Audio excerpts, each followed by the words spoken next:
शिक्षार्थ में आप सभी का स्वागत है। आज हम इंडियन मानसून पर चर्चा करेंगे। भारतीय मानसून जो कि भारत के संदर्भ में तो बहुत ज़्यादा महत्व रखता है, बल्कि साउथ एशिया में भी ये बहुत ज़्यादा प्रभाव डालता है। और भारतीय मानसून का महत्व आप इस बात से समझ सकते हैं कि भारतीय कृषि को मानसून का जुआ कहा जाता है। और मानसून को एक उपमा दी जाती है भारत में। इसे भारत का वित्त मंत्री, फाइनेंस मिनिस्टर, भारत का वित्त मंत्री भी कहा जाता है, क्योंकि भारत का प्राथमिक क्षेत्र जिसके अंदर कृषि सम्मिलित है वो कृषि मानसून पर निर्भर है,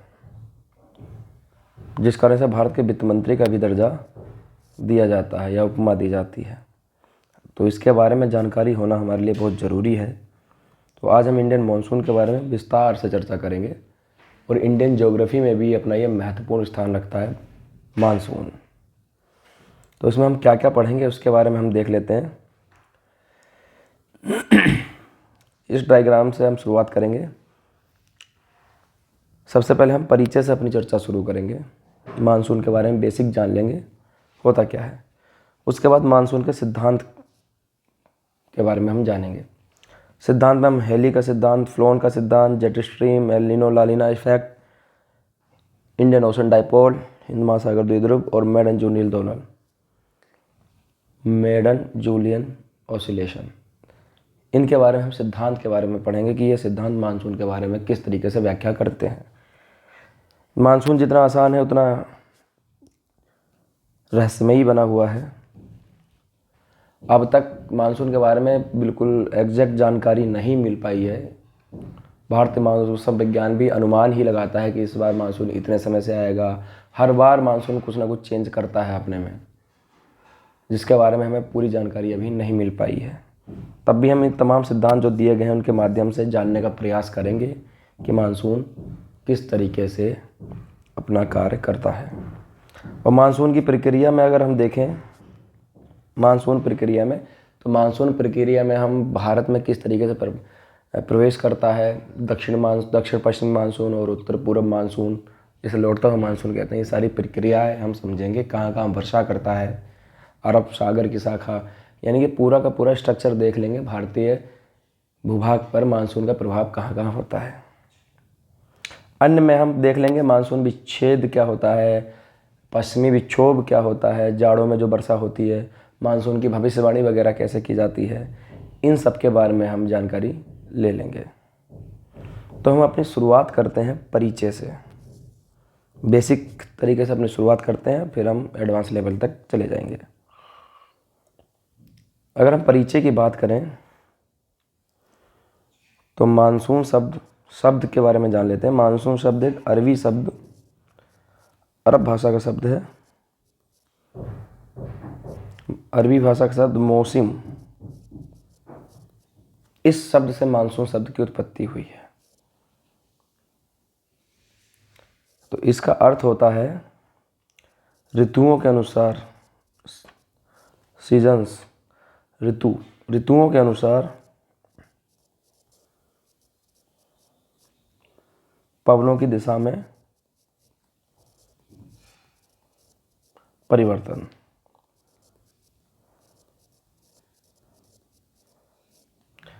यानी कि जब मौसम चेंज होता है तब हवाएं भी चेंज हो जाती हैं, तो इसी को हम मानसून कहते हैं। और ये मानसून भारतीय दक्षिण एशिया में सबसे ज़्यादा प्रभाव डालता है। इसके साथ साथ जहाँ भी स्थल और समीर वाला भाग होगा, स्थल और सागर वाला भाग होगा, वहाँ पर ये मानसूनी प्रक्रियाएं होती रहती हैं। जैसे ऑस्ट्रेलिया में भी होती है, चाइना में भी होती है, दक्षिण एशिया में खासकर भारत के क्षेत्र में भी मानसून की प्रक्रियाएं होती हैं। ऐसा ज़रूरी नहीं है कि मानसून सिर्फ भारत में ही आता है, वो विश्व के अन्य क्षेत्रों में भी जहाँ सागर और स्थल होते हैं वहाँ मानसूनी प्रक्रियाएं देखी जाती हैं। तो ऋतुओं के अनुसार पवनों की दिशा में परिवर्तन को ही मानसून कहते हैं। एक अरबी भाषा का शब्द है। और भारत के संदर्भ में देखें तो भारत के संदर्भ में हवाएं 6 महीने दक्षिण पूरब से उत्तर पूरब की ओर, दक्षिण पश्चिम से उत्तर पूरब की ओर बहती हैं। जिसे दक्षिण पश्चिम मानसून भी बोलते हैं। इसे दक्षिण पश्चिम मानसून भी बोलते हैं। और बचे शेष वर्ष में यानी कि 6 महीने जो बच चुके हैं उसमें हवाएं बदल जाती हैं, उत्तर पूर्व से दक्षिण पश्चिम की ओर चलने लगती हैं, जिसे लौटता हुआ मानसून बोलते हैं।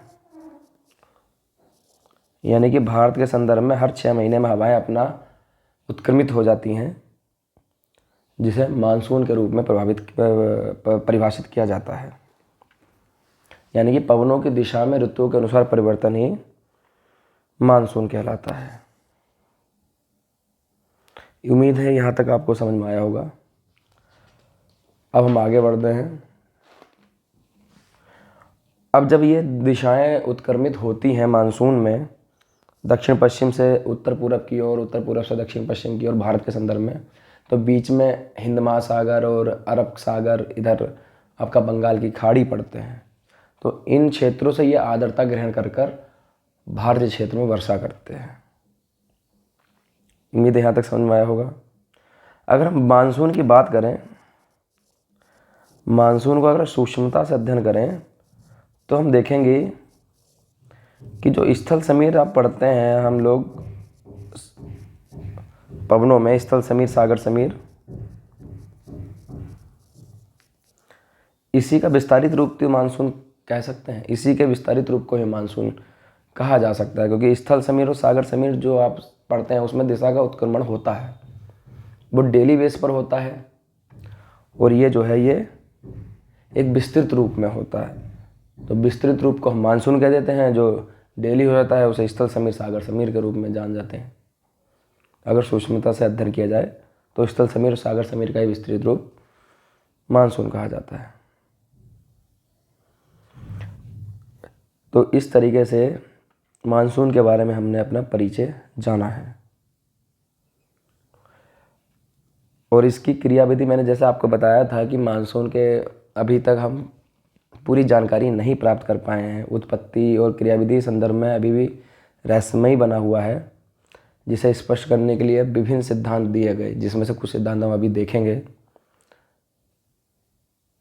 लेकिन ये अभी भी रहस्यमयी बना हुआ है।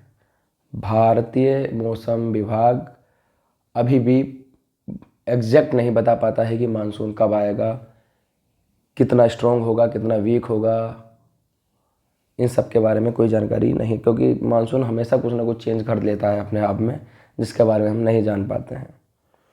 तो ये कुछ परिचय हुआ मानसून के बारे में। अब हम मूव करते हैं, ये अपना हो चुका है परिचय। अब हम सिद्धांत पर मूव करते हैं, और पहला सिद्धांत हम देखेंगे हेली का सिद्धांत। हेली महोदय ने क्या कहा उसके बारे में जानेंगे। कुछ पीपीटी मैंने पहले से बना रखी थी कि हेली का तापीय सिद्धांत, the thermal concept of Halley, ये 1686 में, देख लेना आप, 1686 में दिया है इन्होंने ये सिद्धांत। तो 1686 में हेली महोदय क्या कहकर चले गए, तो इनके बारे में हम देखें तो ये तापीय सिद्धांत है, थर्मल कंसेप्ट, यानी कि सूर्य की किरणों के आधार पर उन्होंने मानसून को परिभाषित किया है, खासकर भारतीय मानसून को। अगर हम इन सिद्धांत की बात करें तो हमें कुछ चीज़ समझनी होंगी। हम इस मैप में समझ लेते हैं। जैसे ये भारत का मैप है, तो ये हमारी एक कर्क रेखा है 23.5 डिग्री नॉर्थ। हमें पता है कि विश्व में कुछ वायुदाब पेटियां पाई जाती हैं। ये वायुदाब पेटियां सूर्य की गति के अनुसार, यानी कि सूरज की गति के अनुसार ऊपर नीचे होती रहती हैं। सूर्य जब उत्तरायण होता है, यानी कि ये 0 डिग्री मान लें, तो ये अगर सूर्य उत्तरायण होगा तो ये वायुदाब पेटियां जो बनाई हैं मैंने, ये वायुदाब पेटियां भी उत्तर की तरफ शिफ्ट हो जाती है। 5 डिग्री नॉर्थ, 5 डिग्री साउथ, इतनी है ऊपर की, 5 डिग्री नॉर्थ की ओर ऊपर खिसक जाती हैं, लगभग 5 डिग्री नॉर्थ औसत मार के चलते हैं, तो ये ऊपर की तरफ खिसक जाती हैं। जब सूर्य दक्षिणायन होता है तब ये पेटियाँ दक्षिण की तरफ शिफ्ट हो जाती हैं। इससे होगा क्या, शिफ्ट होने से होगा क्या, इनके बीच में जो ये व्यापारिक पवनें चल रही होंगी ये भी शिफ्ट हो जाती हैं।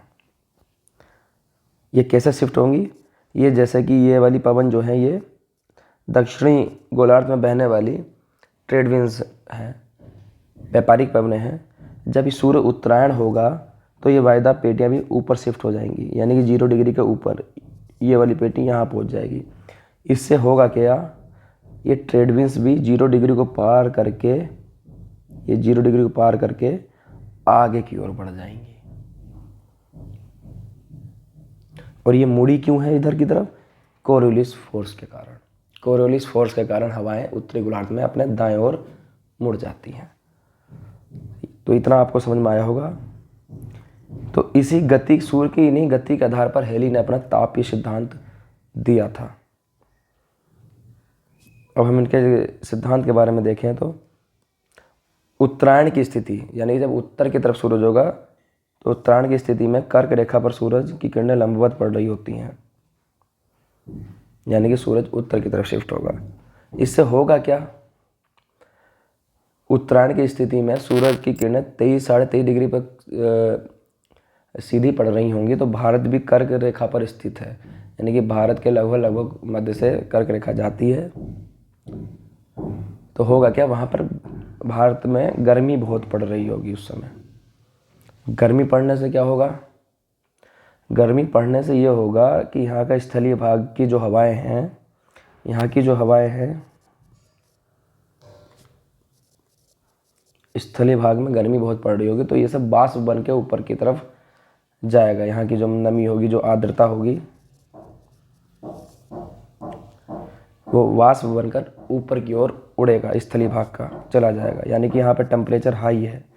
जब हवाएं ऊपर की तरफ चली जाएंगी, हवाएं ये सब यहाँ से उठकर ऊपर की तरफ चली जाएंगी सारी वायुमंडल में, तो यहाँ पर लो प्रेशर जनरेट हो जाएगा। उत्तरायण की स्थिति में स्थलीय भाग पर, उत्तरायण की स्थिति में कर्क रेखा पर सूरज लंबवत होगा, तो भारत के क्षेत्र में गर्मी पड़ेगी। गर्मी मई जून जुलाई वाला अपना महीना, उसमें होता क्या है, स्थलीय भाग का टेम्परेचर बहुत हाई होता है। हाई होने से हवाएं ऊपर उठेंगी, ऊपर उठने से क्या होगा, स्थलीय भाग पर लो प्रेशर जनरेट हो जाएगा, यहाँ पर हो जाएगा अपना लो प्रेशर। और यहाँ हम देखें तो यहाँ पर अरब सागर है, नीले से लिख देता हूँ, अरब सागर है। यहाँ पर बंगाल की खाड़ी है। तो ये वाला क्षेत्र जो है ये नीचे हिंद महासागर है। और ये सब है सागर, यानी कि पानी वाला क्षेत्र। और पानी की एक खासियत, पानी अपनी विशिष्ट ऊष्मा के कारण जो है देरी से ठंडा होता है और देरी से ही गर्म होता है। तो जितनी देर में यहाँ का टेम्परेचर हाई होकर लो प्रेशर बना लेगा, उतनी देर में समुद्र का पानी ठंडा गर्म नहीं हो पाएगा, क्योंकि समुद्र के पानी में गहराई तक किरणें जाती हैं, तो वो देरी से गर्म हो पाता है। तो अपेक्षाकृत यहाँ पर हाई प्रेशर होगा उत्तरायण की स्थिति में, क्योंकि वो इतनी जल्दी गर्म नहीं हो पाएगा जितनी जल्दी ये स्थलीय भाग गर्म हो जाएगा। तो स्थलीय भाग पर लो प्रेशर और महासागरीय भाग पर हाई प्रेशर बन जाएगा, और अपनी वायुदाब प्रवणता के कारण हवाएं हाई प्रेशर से लो प्रेशर की ओर चलेंगी। उम्मीद है यहाँ तक आपको समझ में आया होगा। अरब सागर में क्या होगा, अरब सागर में टेम्परेचर कम होगा तो हाई प्रेशर बन जाएगा, इधर भी टेम्परेचर कम होगा और हाई प्रेशर बनेगा। तो ये हवाएं महासागरीय भाग से स्थलीय भाग की ओर चलेंगी। और ये क्योंकि ये महासागरीय भाग से चल रही हैं, तो इन हवाएं जो हैं आर्द्रता ग्रहण करेंगी, आर्द्रता ग्रहण करके ये यहाँ पर आके वर्षा करेंगी, स्थलीय भाग पर आकर वर्षा करेंगी। और ये इसी को, क्योंकि इनकी दिशाएं दक्षिण पश्चिम से उत्तर पूर्व की ओर है ये वाली, तो यही दक्षिण पश्चिम मानसून कह देते हैं हम लोग। और ये जो स्थिति है ये ग्रीष्म की स्थिति है, ग्रीष्म ऋतु की, भारत के संदर्भ में, क्योंकि भारत के संदर्भ में ग्रीष्म ऋतु में ही सूरज उत्तरायण होता है। अब हम बात करते हैं शीत ऋतु की। शीत ऋतु में क्या होगा, ये साफ कर देता हूँ 1 मिनट के लिए।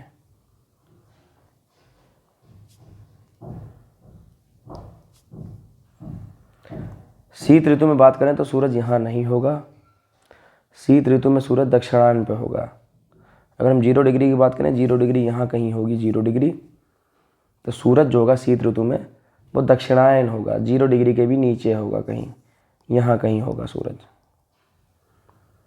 तो शीत ऋतु में क्या होगा, दक्षिणायन होने के कारण ये जो वायुदाब पेटियाँ हैं, ये जो मैंने बनाई थी यहाँ पर, ये वायुदाब पेटियाँ दक्षिण की तरफ शिफ्ट हो जाएंगी दक्षिणायन की स्थिति में।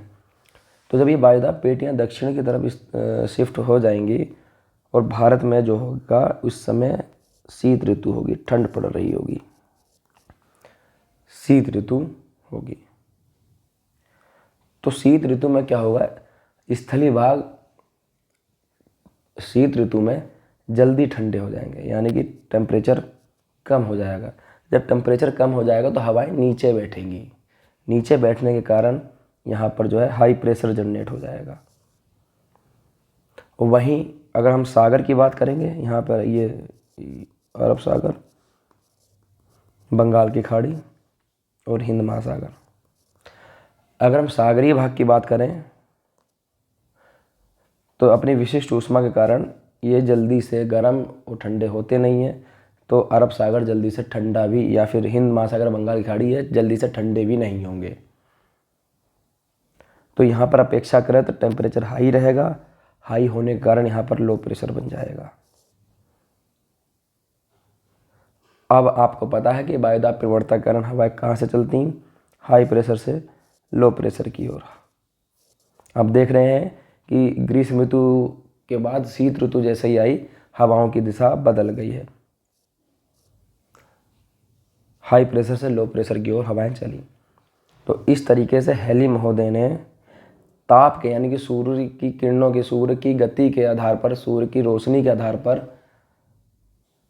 सूर्य की ऊष्मा के आधार पर इस सिद्धांत को प्रतिपादित किया, जिसमें उन्होंने ताप सिद्धांत के आधार पर हवाओं का परिवर्तन दिखाया है और मानसून को परिभाषित करने का प्रयास किया है। लेकिन होता ये है, सूर्य की उत्तरायण की स्थिति और दक्षिणायन होने की स्थिति निश्चित है। अगर सूर्य के उत्तरायण और दक्षिणायन होने के आधार पर मानसून की उत्पत्ति हुई होती तो मानसून एक फिक्स होता। मानसून जैसे ही सूर्य का उत्तरायण होता तो मानसून आगमन होता, और दक्षिणायन होता तो लौटता हुआ मानसून होता। लेकिन ऐसा नहीं होता है, मानसून में बहुत ही ज़्यादा परिवर्तन होता है, अनिश्चितताएँ पाई जाती हैं, जिसकी व्याख्याएं जो हैं और तिथियां भी निर्धारित नहीं है। उत्तरायण दक्षिणायन की तिथि निर्धारित है, लेकिन मानसून की तिथि निर्धारित नहीं है। तो इस आधार पर बहुत सारी अनिश्चितताएं पाई जाती हैं। मानसून के आगमन की, लौटने की कोई भी तिथि सुनिश्चित नहीं है, लेकिन उत्तरायण और दक्षिणायन की गति जो है वो निश्चित है तारीख। तो इसकी व्याख्या जो है हेली का सिद्धांत नहीं कर पाता है। इस आधार पर इसमें संशोधन के रूप में फिर नए नए सिद्धांत आए हैं। तो इस तरीके से आपका ये हेली का ताप सिद्धांत कंप्लीट हुआ। उम्मीद है आपको समझ में आया होगा। तो आज की क्लास हम यहीं तक रखते हैं।